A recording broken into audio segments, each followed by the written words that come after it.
গল্প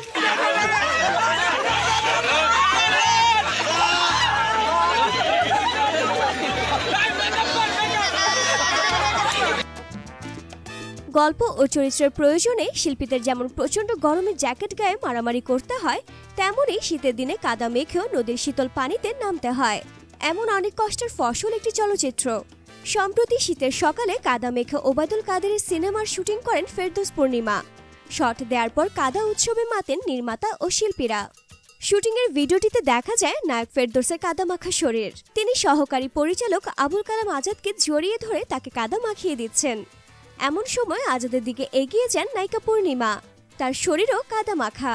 দুজন যখন আজাদকে কাদা মাখাচ্ছিলেন, তখন এগিয়ে আসেন ছবির আরেক অভিনেতা আনিসুর রহমান মিলন। তিনজন মিলে যখন আজাদকে কাদা মাখাচ্ছিলেন, তখনই ফেরদৌসের চোখ যায় মেকআপম্যান মোহাম্মদ খলিলের দিকে। পরে খলিলকে কাদা মাখাতে শুরু করেন। তার সঙ্গে যোগ দেন পূর্ণিমাও। চলে কাদা মাখামাখি। এ ব্যাপারে ফেরদৌস বলেন, কাদা মেখে শুটিং করেছি। ঢাকা ও তার আশপাশে এখন শীত কিছুটা কম হলেও আমরা যেখানে শুটিং করছি সেখানে শীতটা এখনো আছে। এই শীতে কাদা মেখে শুট করাটা বেশ কষ্টের। আমার সঙ্গে পূর্ণিমা ও মিলনকেও কাদা মাখতে হয়। আমরা শীতে কাঁপছিলাম আর অনেকে মজা নিচ্ছিল। পরে শট শেষ করে মনে হলো একটু কাদা উৎসব করি। গাংচিল ছবিতে কেন্দ্রীয় চরিত্রে অভিনয় করছেন ফেরদৌস ও পূর্ণিমা। ছবিতে সাংবাদিকের চরিত্রে দেখা যাবে ফেরদৌসকে। এনজিও কর্মীর ভূমিকায় অভিনয় করছেন পূর্ণিমা। বিশেষ একটি চরিত্রে রয়েছেন কলকাতার অভিনেত্রী ঋতুপর্ণা সেনগুপ্ত।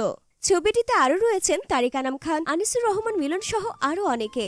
উল্লেখ্য, এই ছবিটি নির্মিত হচ্ছে বাংলাদেশ আওয়ামী লীগের সাধারণ সম্পাদক এবং সড়ক পরিবহন ও সেতুমন্ত্রী ওবায়দুল কাদেরের গাংচিল উপন্যাস অবলম্বনে। তো বন্ধুরা, তাদের এই কাদা মাখামাখি দেখে আপনাদের কি মতামত?